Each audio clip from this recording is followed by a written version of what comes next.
ನಮಸ್ಕಾರ ಸ್ನೇಹಿತರೆ, super finance Kannada ಚಾನಲ್ಗೆ ಸ್ವಾಗತ. ಸ್ನೇಹಿತರೆ, ಇಂದು ನಾವು ಮಾತನಾಡೋದು ತುಂಬ ಮುಖ್ಯವಾದ ವಿಷಯದ ಬಗ್ಗೆ. ಇತ್ತೀಚಿನ ದಿನಗಳಲ್ಲಿ ಹಲವರು ತುಂಬ ಜನ ಮ್ಯೂಚುವಲ್ ಫಂಡ್ನಲ್ಲಿ ಹೂಡಿಕೆಯನ್ನು ಶುರು ಮಾಡ್ತಾ ಇದ್ದಾರೆ. ಯಾಕಂದರೆ ಬ್ಯಾಂಕ್ ಎಫ್ ಡಿಗಿಂತ ಹೆಚ್ಚು ರಿಟರ್ನ್ ಸಿಗುತ್ತೆ ಅನ್ನೋ ಒಂದು ಕಾರಣಕ್ಕೆ. ಆದರೆ ಬಹಳಷ್ಟು ಜನರು ಸರಿಯಾದ ತಿಳುವಳಿಕೆ ಇಲ್ಲದೆ, ನಾಲೆಜ್ ಇಲ್ಲದೆ ಹೂಡಿಕೆ ಮಾಡ್ತಾ ಇದ್ದಾರೆ. ಮತ್ತು ನಂತರ ಹೂಡಿಕೆ ಮಾಡಿದ ಮೇಲೆ ಹೇಳ್ತಾರೆ, ಮ್ಯೂಚುವಲ್ ಫಂಡ್ ನನಗೆ ಸೇಫ್ ಅಲ್ಲ, ನನಗೆ ಲಾಸ್ ಆಯಿತು, ಸಿಪ್ ಮಾಡಿದೆ ಆದರೆ ಹಣನೇ ಬೆಳೀತಾ ಇಲ್ಲ, ನನ್ನ ಮನಿ ಗ್ರೋ ಆಗ್ತಾ ಇಲ್ಲ ಅಂತಾರೆ. ಸ್ನೇಹಿತರೆ, ಸಮಸ್ಯೆ ಅನ್ನೋದು ಮ್ಯೂಚುವಲ್ ಫಂಡ್ನಲ್ಲಿ ಇಲ್ಲ.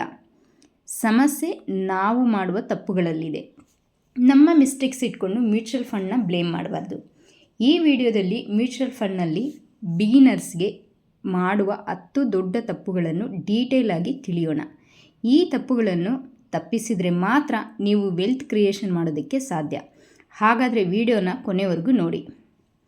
ಸ್ನೇಹಿತರೆ, ಈ ಒಂದು ವಿಡಿಯೋನಲ್ಲಿ ನಾನು ತಿಳಿಸ್ಕೊಡ್ತಕ್ಕಂಥ ಯಾವುದೇ ಒಂದು ಮ್ಯೂಚುವಲ್ ಫಂಡ್ ಇನ್ವೆಸ್ಟ್ಮೆಂಟ್ಸ್ ಇರ್ಬೋದು, ಓನ್ಲಿ ಎಜುಕೇಷನಲ್ ಪರ್ಪಸ್ ಆಗಿರುತ್ತೆ. ಫರ್ದರ್ ನೀವು ಸ್ಟಡಿ ಮಾಡಿ ನಿಮ್ಮ ಒಂದು ಡಿಸಿಷನ್ನ ತಗೋಬೇಕಾಗುತ್ತೆ. ಮ್ಯೂಚುವಲ್ ಫಂಡನ್ನು ಅರ್ಥ ಮಾಡ್ಕೊಳ್ದೆ ಇನ್ವೆಸ್ಟ್ ಮಾಡೋದು ಅತಿ ದೊಡ್ಡ ತಪ್ಪು. ಫಸ್ಟ್, ಬಹಳ ಜನರಿಗೆ ಮ್ಯೂಚುವಲ್ ಫಂಡ್ ಅಂದರೆ ಏನು ಅನ್ನೋದೇ ಸರಿಯಾಗಿ ಗೊತ್ತಿಲ್ಲ. ಕೆಲವರು ಯಾವ ರೀತಿ ತಿಳ್ಕೊಂಡಿದ್ದಾರಂತೆ, ಫಿಕ್ಸ್ಡ್ ಡೆಪಾಸಿಟ್ ಥರ ಅಂತ ಅರ್ಥ ಮಾಡ್ಕೊಂಡಿದ್ದಾರೆ. ಕೆಲವರು ಗ್ಯಾರಂಟಿ ರಿಟರ್ನ್ ಸಿಗುತ್ತೆ ಅಂತ ನಂಬ್ತಾರೆ. ಆದರೆ ಮ್ಯೂಚುವಲ್ ಫಂಡ್ ಅನ್ನೋದು market linked investment and market based return ನಿಮಗೆ ಸಿಗುತ್ತೆ. ಆದರೆ ಸ್ಟಾಕ್ ಮಾರ್ಕೆಟ್ ಮೇಲೆ ರಿಟರ್ನ್ ಡಿಪೆಂಡ್ ಆಗುತ್ತೆ ಅಂತ ನಿಮಗೆ ಗೊತ್ತಿಲ್ಲ. ಮಾರ್ಕೆಟ್ ಏರಿದ್ರೆ ನಿಮ್ಮ ಒಂದು ಇನ್ವೆಸ್ಟ್ಮೆಂಟ್ ಸಹ ಬೆಳೆಯುತ್ತೆ. ಇನ್ ಕೇಸ್ ಮಾರ್ಕೆಟ್ ಕುಸಿದ್ರೆ ಟೆಂಪ್ರವರಿ ಲಾಸ್ ಕೂಡ ಆಗಬಹುದು. ಇದನ್ನು ತಿಳ್ಕೊಳ್ಳದೆ ಇನ್ವೆಸ್ಟ್ಮೆಂಟ್ ಮಾಡಿದವರು ಮಾರ್ಕೆಟ್ ಡೌನ್ ಆದಾಗ ಪ್ಯಾನಿಕ್ ಆಗಿ ಸೆಲ್ ಮಾಡ್ತಾ ಇದ್ದಾರೆ. ಆದರೆ ಅದರ ಪರಿಣಾಮ ಅವರು ಲಾಸ್ನಲ್ಲಿ ಯೂನಿಟ್ಸ್ನ ಸೆಲ್ ಮಾಡ್ತಾರೆ. ಇದು ಮೊದಲ ದೊಡ್ಡ ತಪ್ಪು. ಫಸ್ಟ್, ಮ್ಯೂಚುವಲ್ ಫಂಡ್ ಅಂದರೆ ಏನು, ಅದು ಯಾವ ರೀತಿ ವರ್ಕ್ ಮಾಡುತ್ತೆ, ನಮ್ಗೆ ಯಾವ ರೀತಿ ರಿಟರ್ನ್ ಸಿಗುತ್ತೆ ಅನ್ನೋದನ್ನು ತಿಳ್ಕೋಬೇಕು. ನಂಬರ್ 2, ಕ್ವಿಕ್ ಪ್ರಾಫಿಟ್ ನಿರೀಕ್ಷೆ ಮಾಡುವುದು. ಮ್ಯೂಚುವಲ್ ಫಂಡ್ ಒಂದು ಶಾರ್ಟ್ ಟರ್ಮ್ ಗೇಮ್ ಅಲ್ಲ ಸ್ನೇಹಿತರೆ, ಇದೊಂದು long term wealth creation tool ಅಂತ ಕರಿತೀವಿ. ಆದರೆ ಬಿಗಿನರ್ಸ್ ಏನು ಮಾಡ್ತಾ ಇದ್ದಾರೆ ಗೊತ್ತಾ, 3 ತಿಂಗಳು ಸಿಪ್ ಮಾಡಿದ ಮೇಲೆ ಚೆಕ್ ಮಾಡ್ತಾರೆ. ಏನು ರಿಟರ್ನ್ ಇಲ್ಲ ಅಂದರೆ, ಪ್ರಾಫಿಟ್ ಕಡಿಮೆ ಇದ್ದರೆ, ಫ್ರೆಂಡ್ ಸ್ಟಾಕ್ನಲ್ಲಿ ಡಬಲ್ ಮಾಡಿದ್ದಾನೆ, ಹೀಗೆ ಕಂಪೇರ್ ಮಾಡಿ ಸಿಪ್ನ ಸ್ಟಾಪ್ ಮಾಡ್ತಾ ಇದ್ದಾರೆ. ಸ್ನೇಹಿತರೆ, ಮ್ಯೂಚುವಲ್ ಫಂಡ್ನಲ್ಲಿ ಮ್ಯಾಜಿಕ್ ಏನು ಗೊತ್ತಾ, ಕಾಂಪೌಂಡ್ ಇಂಟ್ರೆಸ್ಟ್ನಲ್ಲಿದೆ. ಸಮಯ ಜಾಸ್ತಿ ಇದ್ದಷ್ಟು ವೆಲ್ತ್ ಜಾಸ್ತಿ ಬಿಲ್ಡ್ ಆಗುತ್ತೆ. ಉದಾಹರಣೆ, ನೀವು ತಿಂಗಳಿಗೆ 5,000 ಸಿಪ್ ಮಾಡಿದ್ರಿ ಅಂದ್ಕೊಳ್ಳಿ, 12% ಆ್ಯಾವ್ರೇಜ್ ರಿಟರ್ನ್ ತೊಗೊಂಡ್ರು 20 ಇಯರ್ಸ್ ಕಂಟಿನ್ಯೂ ಮಾಡಿದ್ರೆ ನಿಮ್ಮ ಒಂದು ಸಿಪ್ನ ಸುಮಾರು 50 ಲಕ್ಷಕ್ಕಿಂತ ಹೆಚ್ಚು ಅಮೌಂಟ್ನ ಬಿಲ್ಡ್ ಮಾಡ್ಬೋದು. ಆದರೆ ನಿಮ್ಗೆ ಇಲ್ಲಿ ಇರಬೇಕಾಗಿರೋದು ಪೇಷನ್ಸ್. ನಂಬರ್ 3, ರಾಂಗ್ ಫಂಡ್ ಆಯ್ಕೆ ಮಾಡೋದು. ಯೂಟ್ಯೂಬ್ ಅಥವಾ ಸೋಷಿಯಲ್ ಮೀಡಿಯಾ ನೋಡಿ ರ್ಯಾಂಡಮ್ ಫಂಡ್ನಲ್ಲಿ ಇನ್ವೆಸ್ಟ್ಮೆಂಟ್ ಮಾಡೋದು ಮತ್ತೊಂದು ದೊಡ್ಡ ತಪ್ಪು. ಯಾರಿಗೂ ಸ್ಮಾಲ್ ಕ್ಯಾಪ್ ಫಂಡ್ ಸೂಟ್ ಆಗ್ಬೋದು, ಆದರೆ ನಿಮಗದು ರಿಸ್ಕಿ ಆಗಿರಬಹುದು. ಯಾರೋ ಒಬ್ಬರು ಸ್ಮಾಲ್ ಕ್ಯಾಪ್ ಫಂಡಲ್ಲಿ ಇನ್ವೆಸ್ಟ್ಮೆಂಟ್ ಮಾಡಿದ್ದಾರೆ, ನಾನು ಅದೇ ರೀತಿ ಇನ್ವೆಸ್ಟ್ಮೆಂಟ್ ಮಾಡ್ತೀನಿ ಅಂತ ತಿಳಿಬಾರ್ದು. ಫಂಡ್ ಆಯ್ಕೆ ಮಾಡುವಾಗ ನೀವು ಮೊದಲು ನೋಡಬೇಕಾಗಿರೋದು ರಿಸ್ಕ್ ಲೆವೆಲ್. ನಿಮ್ಮ ರಿಸ್ಕ್ ಲೆವೆಲ್ ಯಾವ ರೀತಿ ಇದೆ, ಆ ಒಂದು ಫಂಡ್ ಹಿಸ್ಟ್ರಿ ಏನು, ಎಕ್ಸ್ಪೆನ್ಸ್ ರೇಷಿಯೋ ಏನಿದೆ, ಆ ಒಂದು ಫಂಡ್ ಮ್ಯಾನೇಜರ್ ಬಗ್ಗೆ ನಿಮ್ಗೆ ಎಷ್ಟು ತಿಳ್ಕೊಂಡಿದ್ದೀರಾ, ಆ್ಯಂಡ್ ನಿಮ್ಮ ಒಂದು ಇನ್ವೆಸ್ಟ್ಮೆಂಟ್ ಗೋಲ್ ಶಾರ್ಟ್ ಟರ್ಮ ಅಥವಾ ಲಾಂಗ್ ಟರ್ಮ, ಯಾವ ರೀತಿ ಇನ್ವೆಸ್ಟ್ಮೆಂಟ್ ಗೋಲ್ಗೆ ಈ ಒಂದು ಮ್ಯೂಚುವಲ್ ಫಂಡಲ್ಲಿ ನಿಮ್ಮ ಒಂದು ಅಮೌಂಟ್ನ ಇನ್ವೆಸ್ಟ್ಮೆಂಟ್ ಮಾಡ್ತಾ ಇದ್ದೀರಾ. ಬಿಗಿನರ್ಸ್ಗೆ ನಾರ್ಮಲಿ ಇಂಡೆಕ್ಸ್ ಫಂಡ್ ಅಥವಾ ಲಾರ್ಜ್ ಕ್ಯಾಪ್ ಫಂಡ್ ಅಥವಾ ಫ್ಲೆಕ್ಸಿ ಕ್ಯಾಪ್ ಫಂಡ್ ಇವು ಸೇಫರ್ ಆಪ್ಷನ್ಸ್ ಅಂತಲೇ ಕರಿಬೋದು. ನಂಬರ್ 4, ಮಾರ್ಕೆಟ್ ಕ್ರ್ಯಾಶ್ ಬಂದಾಗ ಸಿಪ್ ಸ್ಟಾಪ್ ಮಾಡೋದು. ಇದು ತುಂಬ ಕಾಮನ್ ಮಿಸ್ಟೇಕ್.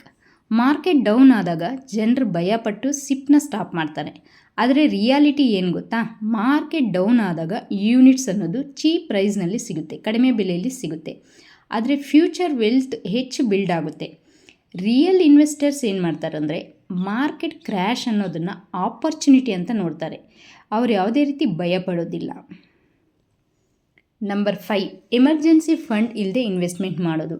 ನಾನು ತುಂಬ ವಿಡಿಯೋಗಳಲ್ಲಿ ಇದ್ರ ಬಗ್ಗೆ ಹೇಳಿದ್ದೀನಿ. ಕೆಲವರು ಎಲ್ಲ ಸೇವಿಂಗ್ಸ್ನ ಮ್ಯೂಚುವಲ್ ಫಂಡ್ಗೆ ಹಾಕಿರ್ತಾರೆ.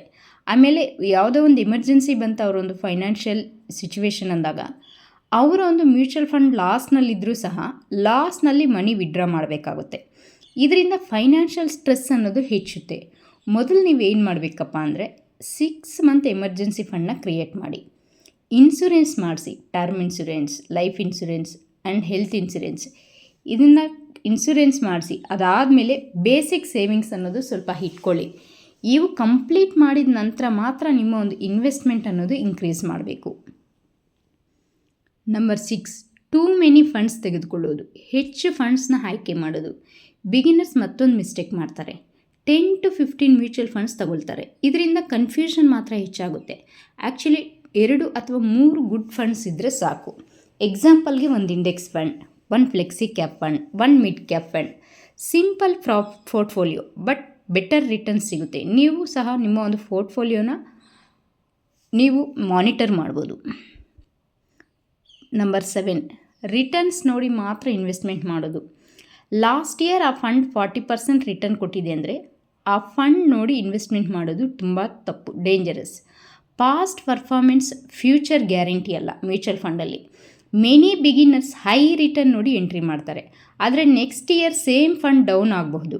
ಸ್ಮಾರ್ಟ್ ಇನ್ವೆಸ್ಟರ್ಸ್ ಏನು ಮಾಡ್ತಾರೆ ಅಂದರೆ ಕನ್ಸಿಸ್ಟೆಂಟಿ ನೋಡ್ತಾರೆ. ಆ ಒಂದು ಫಂಡ್ ಕನ್ಸಿಸ್ಟೆನ್ಸಿಯಾಗಿ ಯಾವ ರೀತಿ ರಿಟರ್ನ್ಸ್ನ ಕೊಟ್ಟಿದೆ ಅಂತ ನೋಡ್ತಾರೆ. ಅವರು ಲಾಸ್ಟ್ ಇಯರ್ ಅಥವಾ ಲಾಸ್ಟ್ 6 ಮಂತ್ಸ್ ಹಿಸ್ಟ್ರಿನ ನೋಡೋದಿಲ್ಲ. ಲಾಸ್ಟ್ 10 ಇಯರ್ಸ್, 15 ಇಯರ್ಸ್, 20 ಇಯರ್ಸ್ ಈ ರೀತಿ ಕನ್ಸಿಸ್ಟೆನ್ಸಿನ ನೋಡ್ತಾರೆ. ನಂಬರ್ 8, ಸಿಪ್ ಅಮೌಂಟ್ ಇನ್ಕ್ರೀಸ್ ಮಾಡದೇ ಇರೋದು. ಸ್ಯಾಲ್ರಿ ಇನ್ಕ್ರೀಸ್ ಆಗ್ತಾ ಇದೆ, ಆದರೆ ಸಿಪ್ ಅನ್ನೋದು ಇನ್ಕ್ರೀಸ್ ಆಗೋದಿಲ್ಲ. ಇದು ವೆಲ್ತ್ ಕ್ರಿಯೇಷನ್ನ ಸ್ಲೋ ಮಾಡುತ್ತೆ. ಎವ್ರಿ ಇಯರ್ ಅಟ್ಲೀಸ್ಟ್ 10% ಸಿಪ್ನ ಇನ್ಕ್ರೀಸ್ ಮಾಡಿದ್ರೆ ಫ್ಯೂಚರ್ ಕಾರ್ಪಸ್ ಅನ್ನೋದು ದೊಡ್ಡ ಮೊತ್ತ ಆಗುತ್ತೆ. ಎಕ್ಸಾಂಪಲ್ಗೆ ನೀವು 5,000 SIP instead of fixed fund ಅಂದರೆ 5,000ನ ಮಂತ್ಲಿ ನೀವು ಫಿಕ್ಸೆಡ್ ಆಗಿ ಇನ್ವೆಸ್ಟ್ಮೆಂಟ್ ಮಾಡ್ತಾಯಿದ್ದೀರಾ, ಸಿಪ್ ಮಾಡ್ತಾಯಿದ್ದೀರಾ. ಎವ್ರಿ ಇಯರ್ 10% ಇನ್ಕ್ರೀಸ್ ಮಾಡಿದ್ರೆ ಫ್ಯೂಚರ್ ವೆಲ್ತ್ ಅನ್ನೋದು ಡಬಲ್ ಆಗುತ್ತೆ. Number 9, social media tips follow ಮಾಡೋದು. ಇನ್ಸ್ಟಾಗ್ರಾಮ್ ರೀಲ್ಸ್ ನೋಡಿ ಇನ್ವೆಸ್ಟ್ಮೆಂಟ್ ಮಾಡೋದು ರಿಸ್ಕಿ. ಯಾರಾದರೂ ಬೆಸ್ಟ್ ಫಂಡ್ 2026 ಅಂದರೆ ಬ್ಲೈಂಡ್ಲಿ ಫಾಲೋ ಮಾಡಬೇಡಿ.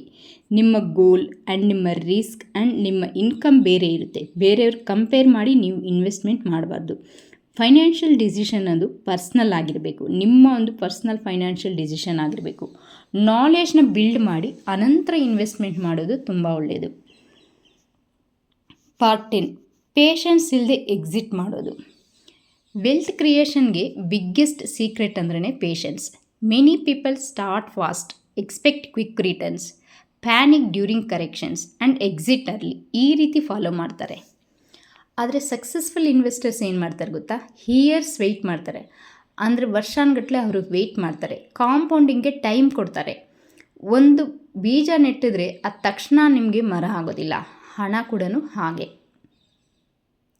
ಸ್ನೇಹಿತರೆ, ಮ್ಯೂಚುವಲ್ ಫಂಡ್ನಲ್ಲಿ ಹಣ ಮಾಡೋದು ಡಿಫಿಕಲ್ಟ್ ಅಲ್ಲ, ಆದರೆ ಡಿಸಿಪ್ಲಿನ್ ಬೇಕು, ಪೇಷನ್ಸ್ ಬೇಕು, ನಾಲೆಜ್ ಬೇಕು. ಬಿಗಿನರ್ಸ್ ಮಾಡೋ ಈ 10 ತಪ್ಪುಗಳನ್ನ ಅವಾಯ್ಡ್ ಮಾಡಿದ್ರೆ ನಿಮ್ಮ ಫ್ಯೂಚರ್ ಫೈನಾನ್ಷಿಯಲಿ ಸ್ಟ್ರಾಂಗ್ ಆಗಬಹುದು. ರಿಮೆಂಬರ್, ಒಂದು ಮಾತು ನೆನ್ಪಿಟ್ಕೊಳ್ಳಿ, ಮಾರ್ಕೆಟ್ನಲ್ಲಿ ಟೈಮ್ ಸ್ಪೆಂಡ್ ಮಾಡುವವರು ಮಾರ್ಕೆಟ್ ಟೈಮಿಂಗ್ ಮಾಡುವವ್ರಿಗಿಂತ ಹೆಚ್ಚು ವೆಲ್ತ್ ಬಿಲ್ಡ್ ಮಾಡ್ತಾರೆ. ಇವತ್ತೇ ನಿಮ್ಮ ಒಂದು ಫೈನಾನ್ಷಿಯಲ್ ಜರ್ನಿನ ಸ್ಟಾರ್ಟ್ ಮಾಡಿ. ಸ್ಮಾಲ್ ಸಿಪ್ ಆದರೂ ಪರವಾಗಿಲ್ಲ, ಹಿಂದೆ ಸ್ಟಾರ್ಟ್ ಮಾಡಿ. ಬಿಕಾಸ್ ಒಂದು ದಿನ ನೀವು ನಿಮ್ಮ ಫ್ಯೂಚರ್ ಸೆಲ್ಫ್ಗೆ ಥ್ಯಾಂಕ್ ಯು ಹೇಳ್ತೀರಾ. ಸ್ನೇಹಿತರೆ, ಈ ವಿಡಿಯೋ ನಿಮಗೆ ಯೂಸ್ಫುಲ್ ಅನಿಸಿದರೆ ಲೈಕ್ ಮಾಡಿ, ಶೇರ್ ಮಾಡಿ ಮತ್ತು ಫೈನಾನ್ಸ್ ರಿಲೇಟೆಡ್ ವೀಡಿಯೋಸ್ಗಾಗಿ ನಮ್ಮ ಒಂದು ಚಾನಲ್ನ ಸಬ್ಸ್ಕ್ರೈಬ್ ಮಾಡೋದನ್ನು ಮರಿಬೇಡಿ. ಧನ್ಯವಾದ.